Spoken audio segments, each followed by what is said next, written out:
The Culkin family is a big one, with a long history of acting and an even longer one of fornication. The family was born in New York City to Christopher Cornelius Kit Culkin, a former Broadway stage actor, and Patricia Bentrup, a native North Dakotan who found Kit in 1974 while working as a road traffic controller in Sundance, Wyoming. The couple relocated to Kit's native New York City and had 7 children.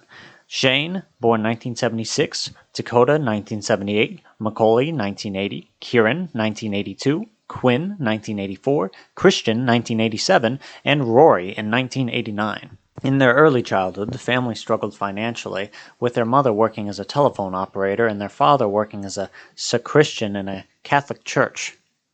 I don't know what sacristan means, but that's what he did. In September of 1995, their parents, who were never officially married, separated, and they have been estranged from their father since. The family's been responsible for a varying degree of actorial success, including Rory's underrated work in Columbus, Kieran's work in Succession, and of course Macaulay Culkin's work in the best Christmas movie, Home Alone. I'll tell you, whenever I see a Culkin in a movie, I just get all sorts of happy goosebumps. But now to the review. But before I get to that, let me get to the drink I'm drinking so that I can talk in front of a camera. The drink this week is lemon juice, because I thought, well, this movie is called A Real Pain, and I was like, what would be a real pain in my life right now?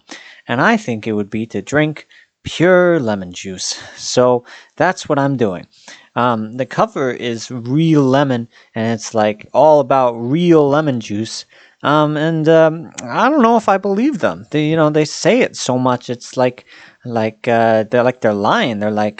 It feels like they're lying because they have to prove it so much to you that they're real lemon juice. Is it lemon juice? I don't know. What does this world come to? Actually, I'm not a big fan of things just saying they're natural.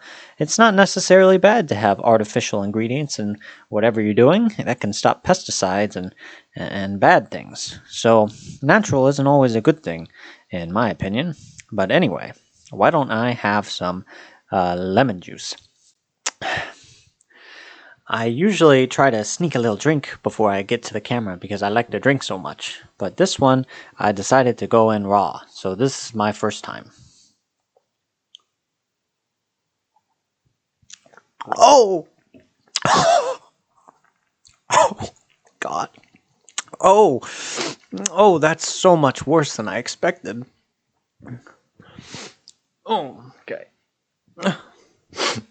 A Real Pain stars Jesse Eisenberg and Kieran Culkin, and follows mismatched cousins David and Benji as they tour Poland to honor their grandmother.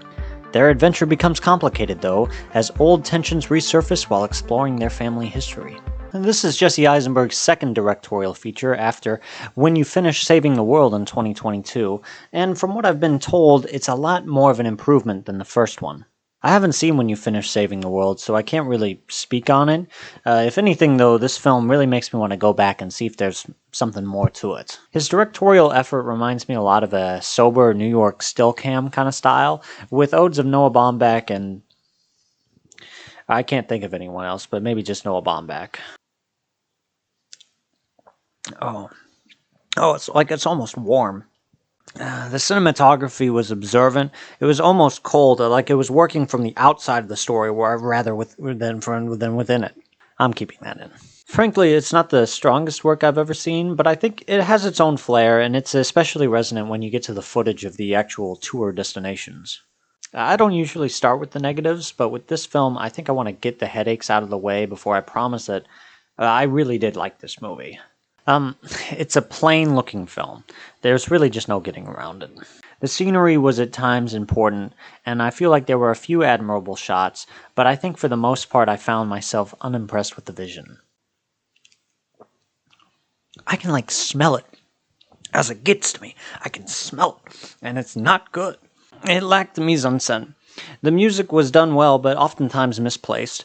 I didn't think the set design was very good, and just a series of things that didn't add up to an overall atmosphere. Now, with all these issues I had, where does it really work?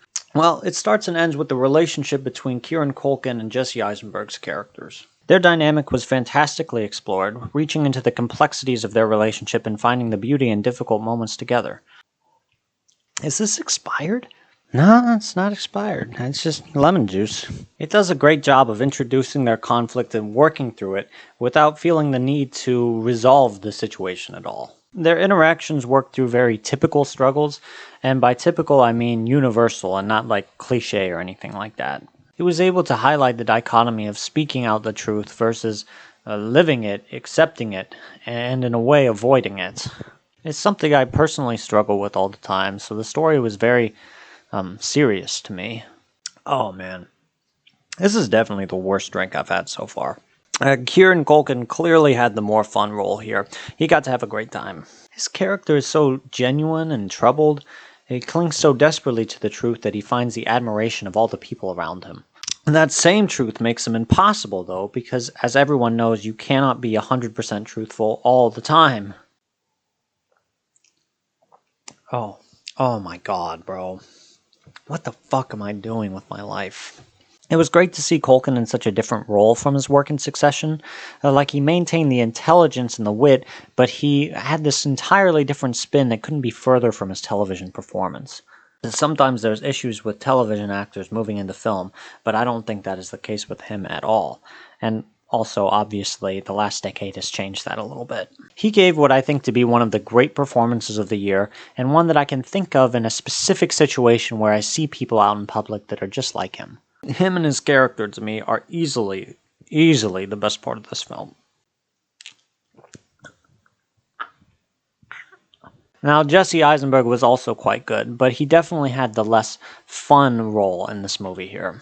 He's a great example of what a good actor even means, because he doesn't necessarily transform away from his personality, but he still gives a great performance. Every Jesse Eisenberg character you meet is going to be anxious, insecure, stuttery, whatnot, because when he dedicates himself to a role, he doesn't shy away from what makes him special. It's like an affront. And the reality is, it's impossible to disassociate from yourself completely, and even if you could, I don't know if you necessarily want to. Performance to me is about mixing the colors of the character with the interpretation of the actor to make a painting, something that comes to life from the mixture of the two. Now, Eisenberg's not good at falling into his characters, but he's phenomenal at elevating the emotion of the script in the same way that McConaughey or Tom Cruise would do. So like I said, this film is quite good, with a few elements that make it truly great. I wouldn't think to look back at this movie with more admiration than usual, but I would think back at Kieran Culkin's performances and think about it a lot, and over and over, and a lot, and again, and then over and over, and then a lot, and then again. I really hope you see it, and for now, I'll give it a red turtle and a squirt. So, that's it for me. So I'm going to say cheers to you for getting to the end of this, and then I don't want to do this anymore. I want to go take a nap, but I have to edit this because I'm behind, and that is so very sad. So that's why I drink my lemon juice, because life is suffering and pain.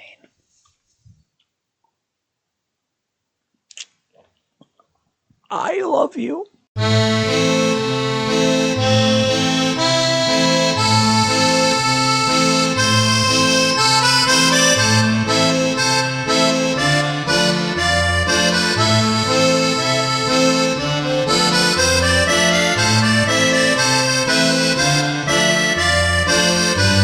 Are you letting the towel again? I was seeing if you were on a break there. No, you want to see me review shit? The lemon juice is killing me, bro. I figured you would just drink it once at the beginning and then not again. That was for content, Isabel. Suffering is what brings me joy. Suffering for the Life is suffering. Cleo left. I kicked her out. She jumped on my laptop, then she jumped on that keyboard, and she rubbed against the camera. She's just... You just shot it off? No, she's mayhem. It was while I spent like 3 minutes on this damn first line. I couldn't even get it, and then Cleo messed up my shot. I was gonna go get tacos. You don't want me? Nope. I'm not to be paying for extra food. Yeah, I'm gonna eat enchiladas. Okay. They're on the taco list. I know. It's hard out there, Artemis. Are you watching them, Artemis? Please get her out of here, though.